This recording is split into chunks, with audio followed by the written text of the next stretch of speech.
Hello friends, இன்றைக்கி சட்டசபையில் ஒரு இன்ட்ரெஸ்டிங்கான ஒரு announcement. MLA first time MLA மட்டும் இல்லாமல் எல்லாருக்குமே கார் கொடுக்குறதா சொல்லியிருக்காங்க. தாராளமாக கார் கொடுங்க, அவர்களுக்கு அது காரில் போய் வர்றதுக்கான செலவுக்கு 75,000 பணம் தாராளமாக கொடுங்க. அதோடு சேர்த்து அசிஸ்டண்ட் அவருக்கு ஒரு 25,000, மொத்தம் 1,00,000 ரூபா வரைக்கும் கொடுக்குறீங்க, தாராளமாக கொடுங்க. இது மட்டும் இல்லாமல் மக்களுக்கு இன்னொரு பவர் கொடுங்க. ஒரு தடவை நாங்கள் செலக்ட் பண்ணிட்டோம், அதுக்கு அடுத்து வெறும் பார்வையாளராக மட்டும்தான் பார்க்க முடியுது அவங்கள. ஏதோ ஒரு விதத்தில் அவங்க பண்ணக்கூடிய பெர்ஃபார்மன்ஸ் எங்களுக்கு பிடிக்கல அப்படின்னா அவங்கள ரீகால் பண்ணுறதுக்கான வாய்ப்பே எங்களுக்கு கொடுங்க. சாதாரணமான கிரிக்கெட்டில் கூட நம்மளுக்கு டிஆர்எஸ் சிஸ்டம் இருக்குது, தேர்ட் அம்பையர்கிட்ட போயிட்டு நம்ம மாற்றிக்கிற முடியுது, அந்த ரிவ்யூவை மாற்ற முடியுது. பட் இங்கே அப்படி கிடையாது. ஒரு தடவை செலக்ட் பண்ணிட்டோம்னா அடுத்த 5 வருஷத்துக்கு அவர் தான் எம்எல்ஏ அப்படின்ற மாதிரி இருக்குது. இதில் ஏன் ஒரு democratic TRS decision review system வரக்கூடாது? அவரோட பெர்ஃபார்மன்ஸ் பிடிக்கல அப்படின்னா அவரை ரீகால் பண்ணுறதுக்கான பவர் மக்களுக்கு ஏன் இருக்கக்கூடாது? வாங்க வீடியோக்குள்ளே போகலாம். கார் கொடுக்குறதுனால ஏதாவது பிரச்சனையானா அதெல்லாம் ஒன்றும் கிடையாது. தாராளமாக கார் கொடுக்கட்டும், எம்எல்ஏ நல்லா பெர்ஃபார்ம் பண்ணால் சந்தோஷம்தான். பட் இதில் எங்களுக்கு வரக்கூடிய கேள்வி என்னென்னா, எம்எல்ஏ எல்லோரும் அதை சரியாக பயன்படுத்துகிறாங்களா அப்படின்றது தான். எலெக்ஷன் டைம் வரைக்கும் மக்கள் எல்லோரும் பாஸ் மாதிரி இருக்கும், நாங்கள் தான் முதலாளிகள். பட் எலெக்ஷன் முடிஞ்சதுக்கப்புறம் அவ்வளவுதான். அந்த நெக்ஸ்ட் டே ஆன்வர்ட்ஸ் அவங்க தான் முதலாளி மாதிரி இருக்காங்க. அவர்களை பார்க்கக்கூட முடியறதில்லை. சில நேரங்களில் பல தருணங்களில் ஏதாவது ஒரு கோரிக்கை ஏதாவது போய் ரீச் பண்ணணும்னு நினச்சா எல்லாமே நிறைவேறுதானா? கிடையாது. எல்லாரையும் நான் சொல்லலை, சில எம்எல்ஏக்கள் அந்த மாதிரி பெர்ஃபார்ம் பண்ணுறாங்க. ஸோ எங்களுக்கான வாய்ப்பு என்னென்னா, ஒரு இடம் நாங்கள் செலக்ட் பண்ணிட்டோம், அந்த எம்எல்ஏ சரியாக பெர்ஃபார்ம் பண்ணலை, அவரோட அப்ரோச் எங்களுக்கு பிடிக்கலை, அவரை ஈஸியாக எங்களால் ரீச் பண்ண முடியலை அப்படின்ற மாதிரி இருக்கக்கூடிய சூழ்நிலையில் ஏன் எங்களுக்கு இந்த ஒரு வாய்ப்பு கிடைக்கக்கூடாது? அந்த எம்எல்ஏ எங்களுக்கு சரியில்லை, அவரை மாற்றிடலாம் அப்படின்ற மாதிரி. தனிப்பட்ட ஒரு மனிதனோ தனிப்பட்ட ஒரு குரூப்போ இல்லை, அதையும் திரும்ப ஒரு மெஜாரிட்டி வைஸ் நீங்கள் இப்போ ஆல்ரெடி கார் கொடுத்துருக்கீங்க. ஈவன் இதே இப்போ அவங்க அந்த பெட்ரோலை எந்த அளவுக்கு யூஸ் பண்ண போகிறாங்க, எல்லா மக்களையும் மீட் பண்ணுறாங்களா, எந்தெந்த இடத்துக்கு போய் வர்றாங்க அப்படின்றதுக்கு லாக் புக்கெல்லாம் மெயின்டைன் பண்ணுவீங்களா அப்படின்றது தெரியல.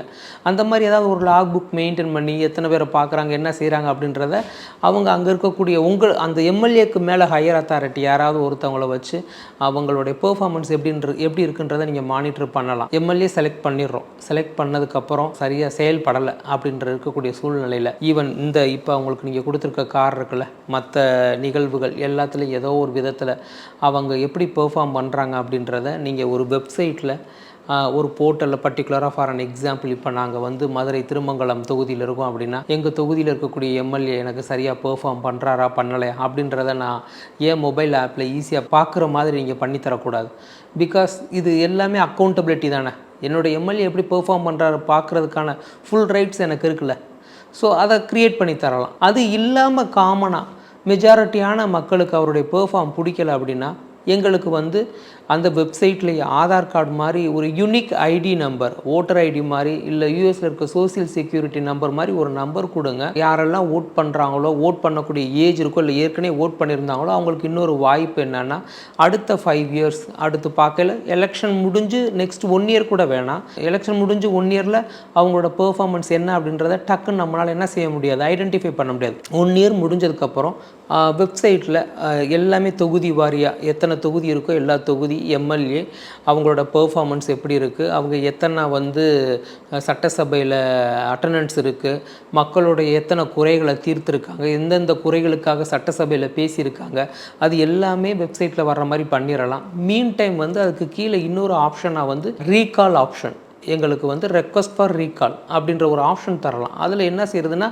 ஓட்டர் ஐடி வச்சுருக்க எல்லாருமே அவங்களுக்கு யூனிக்காக போய் அந்த வெப்சைட்டில் ஓப்பன் பண்ணி, ஃபார் அன் எக்ஸாம்பிள், சில பேர்னால வெப்சைட் ஓப்பன் பண்ணி உள்ளே போக முடியும், பல பேர்னால முடியலை அப்படின்னா கலெக்டர் ஆஃபீஸ்லேயோ இல்லை நகராட்சியிலையோ இல்லை பஞ்சாயத்துலேயோ இருக்கக்கூடிய சிஸ்டமில் வெப்சைட்டில் அவங்களுடைய பயோமெட்ரிக்கை வச்சு ஓப்பன் பண்ணி உள்ளே போயிட்டு ஓடிபி அவங்களுடைய மொபைல் நம்பரோட கனெக்ட் பண்ணுற மாதிரியோ ஏதோ ஒன்று அந்த மாதிரி ஒரு சிஸ்டமை ரெடி பண்ணி, இன்கேஸ் அவரோட பெர்ஃபார்மன்ஸ் பிடிக்கல அப்படின்னா அவங்களுக்கு இன்னொரு 1 டைம் ஆப்ஷன் கொடுங்க. அவங்களோட பெர்ஃபார்மன்ஸ் பிடிச்சிருக்கா பிடிக்கலையா, எஸ் ஆர் நோ அப்படின்ற ஆப்ஷன் வைங்க.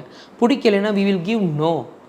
ஒரு த்ரெஷ்ஹோல்டு வைங்க. ஃபார் அன் எக்ஸாம்பிள், ஒரு திருமங்கலம் தொகுதியில் இவ்வளோ பேர் வாக்காளர்கள் இருக்காங்க அப்படின்னா லாஸ்ட் டைம் எலெக்ஷனில் எவ்வளவு பெர்சன்டேஜ் ஓட் பண்ணியிருக்காங்க அப்படின்னு தெரியும். அந்த பெர்சன்டேஜில் மேக்ஸிமம் ஒரு 70 or 80% இன்கேஸ் அது ரீச் ஆகுது, அவருடைய பெர்ஃபார்மன்ஸ் சரியில்லை அப்படின்றது ரீச் ஆகுது அப்படின்னா லெட்ஸ் ரீகால் ஹிம், அவரை திரும்ப ரீகால் பண்ணிடலாம். ரீகால் பண்ணிவிட்டு ஒரு பை எலெக்ஷன் வைங்க.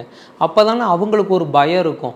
அப்படி இல்லைன்னா ஒன் டைம் நம்ம ஜெயிச்சிட்டோம், அடுத்த 5 வருஷத்துக்கு நம்ம தான் கடைசி ஒரு 4 மாதம் 5 மாதம் மட்டும் மக்களை போய் பார்த்துக்குருவோம். இல்லை அந்த டைமில் ஏதாவது ஒரு அனௌன்ஸ்மெண்ட் ஏதாவது ஒன்று செஞ்சுருவோம் அப்படின்ற மாதிரி நினைக்கிறாங்க. ஸோ அது இல்லாமல் அவங்கள எப்பயுமே மக்களுக்கான ஒரு பிரதிநிதியாக வச்சுருக்கணும், இல்லை எப்பயுமே அவங்களுக்கு ஒரு கனெக்ட் ஆகணும் மக்களோட, இல்லை மக்கள் மேலே ஒரு பயம் இருக்கணும். அப்படின்னா இந்த மாதிரி ஒரு சிஸ்டம் இருந்தால் தான் அவங்களுக்கு ஒரு பயம் இருக்கும். அவங்களுக்கு நீங்கள் கார் கொடுத்து எல்லா வசதியும் கொடுத்துட்றீங்க, எல்லாரும் அதை சரியாக பயன்படுத்துவாங்க அப்படின்றது தெரியலை. ஸோ அப்படி இருக்கக்கூடிய சூழ்நிலையில் இந்த மாதிரி ஏதாவது ஒரு ரிவ்யூ சிஸ்டம் இது போய் கவர்மெண்ட்டுக்கு ரீச் ஆகுமானலாம் தெரியலை. இன்றைக்கி இருக்கக்கூடிய சோசியல் மீடியாவில் யாருக்கு என்ன கருத்து தோணுதோ அதை நம்மளால் ஷேர் பண்ண முடியுது. ஐ ஹோப் இது மேபி யாருக்கோ எங்கேயோ பிடிச்சிருந்துச்சு அப்படின்னா ப்ளீஸ் இதை ஷேர் பண்ணுங்கள். இல்லை இதில் இன்னும் கொஞ்சம் ரிவைஸ் பண்ணுறதுக்கு உங்களுக்கு ஏதாவது ஐடியா இருந்துச்சுன்னா கீழே கமெண்ட் பண்ணுங்கள். மேபி இந்த மாதிரி பண்ணையில் நம்ம செலக்ட் பண்ண எம்எல்ஏ அவங்க எல்லாருக்குமே ஒரு பயம் இருக்கும், மக்களுக்கு ஏதாவது பண்ணணும் அப்படின்ற எண்ணம் அவங்களுக்கு இன்னும் கொஞ்சம் வரலாம். சாதாரணமான மாற்றமாக இல்லாமல் மேக்ஸிமம் இன்றைக்கி மெஜாரிட்டி மைனாரிட்டின்னு நம்ம பேசுகிறோம். நிறைய எம்எல்ஏ இன்றைக்கி ஆளும் கட்சி எம்எல்ஏவே சரியாக பெர்ஃபார்ம் பண்ணலைன்னா அது இப்போ ஆட்சி செய்யக்கூடிய தலைவரையே மாற்றுறதுக்கான வாய்ப்பை க்ரியேட் பண்ணலாம். அப்படி இல்லை எதிர்கட்சி, நாங்கள் எதிர்கட்சியாக இருக்கோம், எங்களுக்கு இப்போ பெர்ஃபார்ம் பண்ண முடியல அப்படின்னு ஏதாவது காரணத்தை தேடுறவங்களாக இருந்தாங்கன்னா அவங்களுடைய அந்த எதிர்கட்சியாக இருக்கவங்களுடைய எம்எல்ஏ பதவி போகலாம். அப்போ ஆளும் கட்சியோட எம்எல்ஏ நம்பர்ஸ் இன்க்ரீஸ் ஆகலாம் ஆஃப்டர் த பை எலெக்ஷன்.